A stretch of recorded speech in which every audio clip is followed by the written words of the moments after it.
Hello everyone, ఈరోజు వీడియోలో మీకు నేను బెంగళూరు స్టైల్లో టమాటా రసం చేసి చూపించబోతున్నాను. కొంచెం డిఫరెంట్గా ఉంటుంది, బట్ టేస్ట్ అయితే అదిరిపోద్దండి.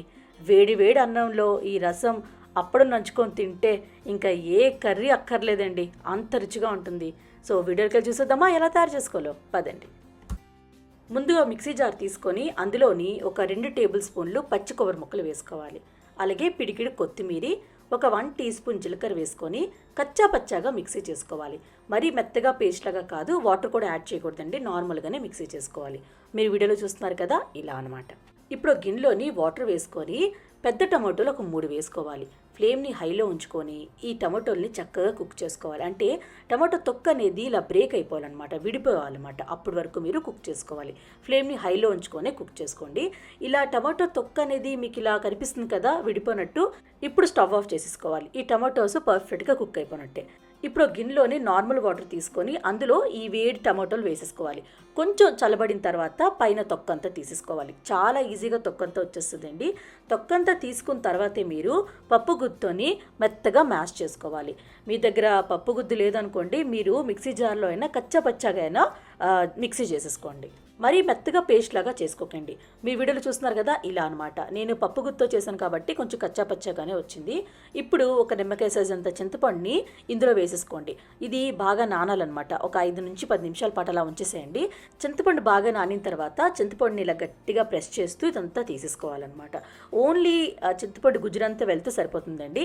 తగినవన్నీ తీసేస్తే బెటర్ అనమాట. లేదనుకోండి, చింతపండు తీయకుంటేనే మీరు ఈ రసం చేసుకోవచ్చు. బట్ రసం అన్నంలో కలుపుకున్నప్పుడు చింతపండు పడుతుందని మీకు చెప్తున్నాను.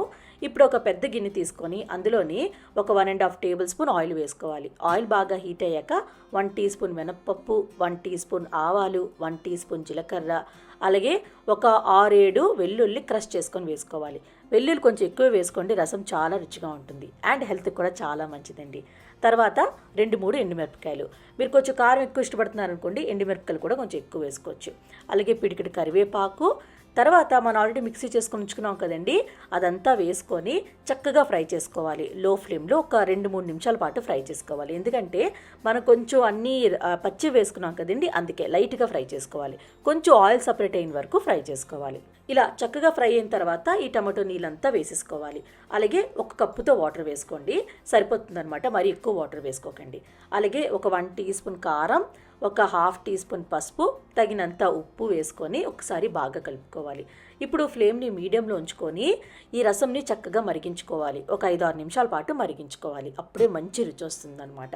ఇలా బాగా మరిగిన తర్వాత ఒక 1 టీ స్పూన్ బెల్లం వేసుకోండి. బెల్లం ముక్క అయితే ఒక చిన్నది వేసుకోండి. నా దగ్గర పౌడర్ ఉంది కాబట్టి ఒక 1 టీ స్పూన్ వేసుకున్నాను.